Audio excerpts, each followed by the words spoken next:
Chart rate. अच्छा, अब earnings का प्रीव्यू करते हैं। उससे पहले एक स्टॉक मैंने प्रीमियर की बात की थी, लेकिन उससे बड़ा एक्सीडेंट आज है बारी एनर्जीज़। एक बार बारी का शेयर लेकर आइए। और एक्चुअली दिक्कत क्या होती है ना, ये सब फैंसी स्टोरीज़ में जब ये आपके अगेंस्ट जाती हैं तो ये ऐसे ही होता है। फिर 3 दिन लगे इसको 3700 से 2800 आने में।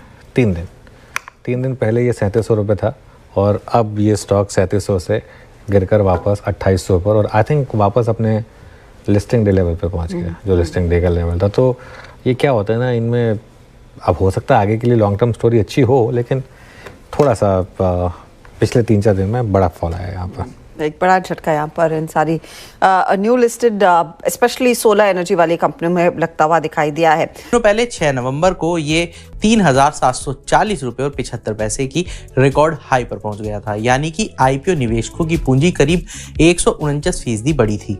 अब जान लेते हैं कि वारी एनर्जीज के शेयर्स में क्यों गिरावट आई। वारी एनर्जीज के शेयर्स में गिरावट इसलिए आई क्योंकि डोनाल्ड ट्रंप के राष्ट्रपति बनने के बाद रिन्यूएबल एनर्जी एक्सपोर्ट्स में गिरावट की आशंका बन गई है। सबसे ज्यादा दिक्कत उन कंपनियों को है जो निर्यात के लिए अमेरिका पर बहुत ज्यादा निर्भर हैं। डोनाल्ड ट्रंप ने राष्ट्रपति चुनाव में जीत हासिल करने के बाद अपनी स्पीच में कहा कि पद संभालने के बाद पहले ही दिन वे रिन्यूएबल प्रोजेक्ट्स रोक देंगे।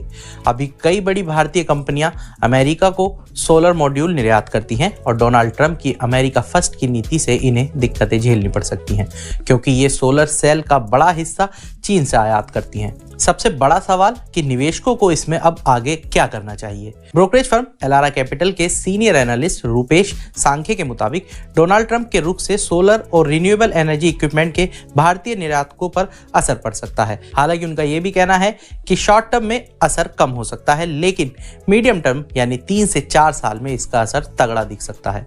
अमेरिका के राष्ट्रपति का कार्यकाल 4 साल का होता है और ट्रंप दूसरी बार राष्ट्रपति बने हैं, और अमेरिका में कोई शख्स अधिकतम 2 बार ही राष्ट्रपति बन सकता है।